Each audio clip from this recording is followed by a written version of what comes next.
Hi friends, இன்னைக்கு என்ன செய்ய போறேன்னா, இன்னைக்கு வந்து பிளெயின் பிரியாணி தான் செய்ய போறேன்.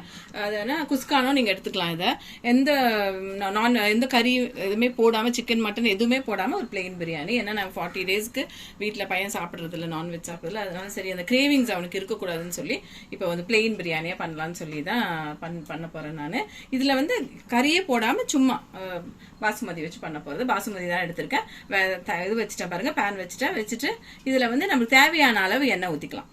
எவ்வளவு தேவையோ அந்த அளவு ஊத்திக்கோங்க.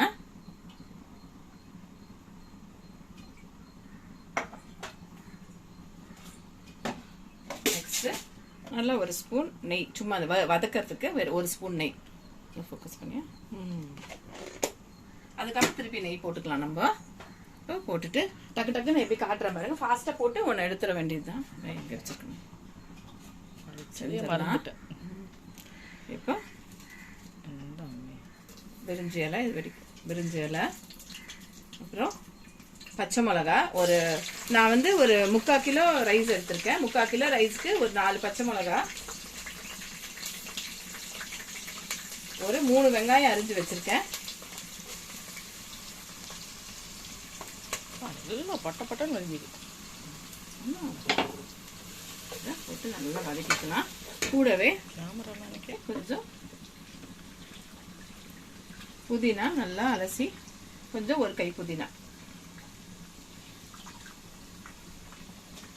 எங்க வீட்லயே வந்தது. நான் சும்மா ஒரு பாட்ல கொஞ்சம் புதினா வாங்குவேன் இல்லையா கடையில, அதை வந்து எல்லாம் ஆஞ்சிட்டு அந்த முன்னாடி இருக்க அந்த 2 இலை மட்டும் விட்டு அதை வந்து ஒரு பாட்ல வச்சிங்கன்னா அழகா புதினா வந்துடும் உங்களுக்கு.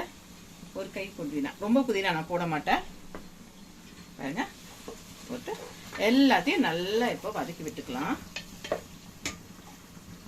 பாருங்க, வெங்காயம் நல்லா வதக்கி வந்துருச்சு. இப்போ நம்ம ஒரு பெரிய ஸ்பூன், டேபிள் ஸ்பூனா இருந்தா ஒரு நல்ல பெரிய டேபிள் ஸ்பூன்ல 2 போடுங்க. இல்ல சின்ன ஸ்பூனா இருந்தா, இப்ப நான் சின்ன ஸ்பூன் தான் இஞ்சி பூண்டுல வச்சிருக்கேன், ஒரு 4 ஸ்பூன் இஞ்சி பூண்டு பேஸ்ட். பிரியாணிக்கு எப்பவுமே இஞ்சி பூண்டு பேஸ்ட் நல்லா இருந்தாதான் நல்லா இருக்கும். பாருங்க, இப்ப இதையும் போட்டு நல்லா வதக்கிட்டு ஒரு 2 வதக்கி விட்டுட்டு கொஞ்ச நேரத்துல நம்ம என்ன செய்யணும்னா தக்காளியை போட்டுறணும். இல்லைன்னா அந்த இப்ப இது வந்து நான்ஸ்டிக் பிரியாணி பாட்டுன்னு தொட்டு இது வந்து ஒட்டாது. ஆனா வந்து நீங்க வந்து வெறும் தேக்ஸால செய்யணும்னா கொஞ்சம் இப்படி போட்டு இதை வதக்கி விட்டுட்டு நெக்ஸ்ட் வந்து தக்காளியை போட்டுருங்க. அது கூட 2மே சேர்ந்து வதங்கட்டும். அப்ப நல்ல தக்காளியும் நல்லா வந்து மேஷ் ஆகுற மாதிரி வதங்கிரும், இதுவும் வதங்கிரும். தக்காளி வந்து நான் ஒரு நல்ல பெரிய தக்காளி 3 தக்காளி போட்டிருக்கேன். 3/4 கிலோ ரைஸ்க்கு நல்ல ஒரு 3ல இருந்து 4 வெங்காயம், பெரிய வெங்காயம், அப்புறம் வந்து ஒரு 4 பச்சை மிளகா, 4ல இருந்து 5 பச்சை மிளகா, அப்புறம் வந்துட்டு தக்காளி வந்து 3 பெரிய தக்காளி போட்டிருக்கேன். இதெல்லாம் சேர்ந்து வதங்கட்டும். நல்லா தக்காளி, இஞ்சி பூண்டு வெங்காயம் எல்லாம் நல்லா மசிஞ்சு நல்லா ப்ரௌனா வந்துருச்சு.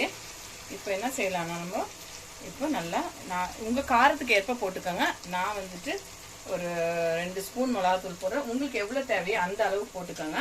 அப்புறமா கொஞ்சோண்டு மஞ்சள் தூள், 1/2 ஸ்பூன் மஞ்சள் தூள் போட்டு நல்லா இதையும் சேர்த்து பண்ணிட்டு நல்லா அந்த எண்ணெயோட வதக்கி வச்சுட்டு, அப்புறம் தயிர் வந்து நல்லா வந்து நான் வெறும் தயிர் மட்டும் தான் யூஸ் பண்ண போறேன். நான் இது யூஸ் பண்ண போறதில்ல, லெமன் யூஸ் பண்ண போறதில்ல. தயிர் வந்து நல்லா நானும் ஒரு 4 ஸ்பூன் அளவுக்கு தயிர் போட்டுக்க போறேன். ஏன்னா நம்ம இதுல நான்வெஜ் எதுவும் போட போறது இல்லை, அதனால நல்லா கொஞ்சம் தயிர் போட்டுட்டா நல்லா இருக்கும். ஒரு 4 ஸ்பூன் அளவு தயிர் போட்டுட்டேன். போட்டு அதையும் நல்லா வதக்கி விட்டுக்கலாம். இடுக்கி எங்க வச்சிருக்கேன், வதக்கி வச்சுட்டு இப்போ அவ்வளவுதான், லாஸ்டா முடிச்சு பாருங்க. போட்டுட்டு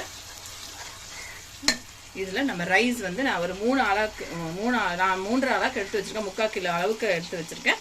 அந்த ரைஸை இதுல போட்டுக்கலாம். பாசுமதி தான் நான் எடுத்திருக்கேன். போட்டு நல்லா ஃப்ரை பண்ணிக்கலாம். அதை கொஞ்சம் ஃப்ரை பண்ணி வச்சுட்டு அது மசாலால. அதுக்கப்புறம் இப்போ வந்து நம்ம வந்து தண்ணி ஊற்ற சொல்றேன். நான் ரைஸை போட்டுட்டு நம்ம வந்து அதை வந்து கிளறி விடக்கூடாது. அது அப்படியே வந்துட்டு அதுக்கு மேலே கிளறி விட்டிங்கன்னா அப்படி உடஞ்சிடும், துண்டு துண்டா ஆயிரும். அதனால ரைஸ் அப்படி போட்டு வச்சுட்டு அதுக்கு மேலே நம்ம இப்போ வந்து நான் வந்து இந்த ஆலாக்கில் வந்து 3 ஆலாக்கு எடுத்திருக்கேன். அப்போ நீங்க 3 அலகு தண்ணி கூட இன்னும் 2 அலகு ஊத்திக்கோங்க. ரைஸ் நல்ல விரைய வரும். இது இப்போ சிக்கன் எதுவுமே போடாம இருந்தாலும் 2 அளவுக்கு எக்ஸ்ட்ரா ஊற்றிக்கணுமா? ஆமா, இப்போ சிக்கன் போட்டா வந்து இன்னும் கொஞ்சம் ஒரு அரை அளவு கம்மி பண்ணிக்கணும். சிக்கன்ல தண்ணி விடும். இல்லம்மா, இப்போ நம்ம கறியே யூஸ் பண்ணல, அதனால 2 அளவுக்கு போட்டிருக்கேன். 2 அளவுக்கு எடுத்திருக்கேன். அது சிக்கன் எல்லாம் போட்டா நம்ம அது குவான்டிட்டி 4 அளவுக்கு அரிசினா 1.5 அளவுக்கு எக்ஸ்ட்ரா ஊற்றணும். இதுக்கு வந்து நம்ம வந்து சிக்கன் எதுவுமே போடல, மட்டன் சிக்கன் எதுவும் போடலன்னா நம்ம வந்து 3 அளவுக்கு மண்ணுக்கு தண்ணி ஊற்றிக்கலாம். சுடு தண்ணியே ஊற்றிக்கலாம். நான் சுடு தண்ணி தான் ஊற்ற போகிறேன். தெரியுதா? இப்போ எல்லாம் இதை வந்து ஒரு கிளறு கட்டி விட்டுருங்க.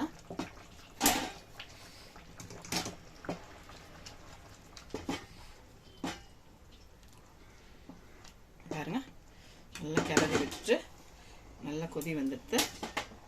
இப்போ உங்களுக்கு வந்து எண்ணெய் போதும், இதில் இருக்க நெய் போதும்னா விட்டுருங்க. வேணும் இன்னொன்னா நான் இன்னும் கொஞ்சம் ஒரு ஸ்பூன் நெய் போட்டுக்கலாம். நான் வந்து கொஞ்சம் ஒரு ஸ்பூன் நெய் போட்டுட்டு நடுவில், ஏன்னா நான்வெஜ் எதுவும் போடல இல்லையா, அப்புறமா கொத்தமல்லி ஃபுல்லாக தூவி விட்டுருங்க. கொத்தமல்லி தூவி விட்டுட்டு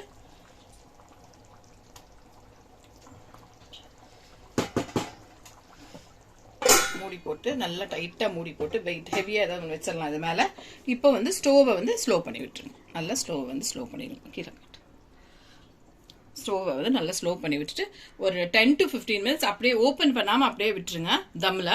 அது வந்து என்ன ஆகும்னா இப்போ வந்து நல்லா வந்து அது நல்லா வெந்து கரெக்டாக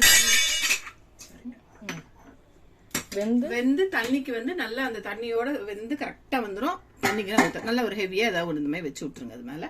அவ்வளோதான். இது வந்து 15 மினிட்ஸ் கழிச்சு ஓப்பன் பண்ணி பார்த்தா வந்து நல்லா அப்படியே பல ஆயிருக்கும். சேனல் அதுக்கப்புறம் பார்த்துக்கலாம் நம்ம. பாருங்க, இப்போ ஒரு 15 மினிட்ஸ் விட்டாச்சு. பார்த்து பொறுமை பாப்பா. பாருங்க எப்படி நல்லா மலர்ந்து வந்திருக்கு சாதம்னு.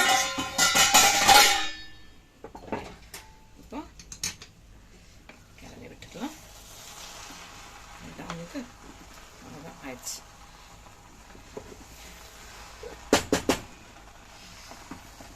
நீங்கள் எதுனாலும் சொல்லி குஸ்கான்னு சொல்லிக்கலாம், இல்லை பிளெயின் பிரியாணின்னு சொல்லிக்கலாம்.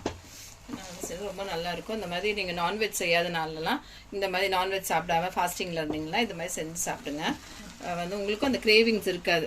டெய்லி வந்து காய் இது மாதிரிலாம் சாப்பிட்டு இருக்கும்போது இதை ஒரு மாதிரி செஞ்சுட்டு இது கூட வந்து நான் பச்சடி வச்சுருக்கேன். கூட இது பண்ண போகிறேன். இப்போ பன்னீர் 65 மாதிரி பண்ண போகிறேன். கூட இது கூட வச்சு சாப்பிட்டா ரொம்ப நல்லாயிருக்கும். இந்த மாதிரி பாருங்கள், செஞ்சு பாருங்கள் வீட்லேயும். ரொம்ப நல்லாயிருக்கும். பாருங்கள் நிறையா இருக்கா சாதம் காட்டு.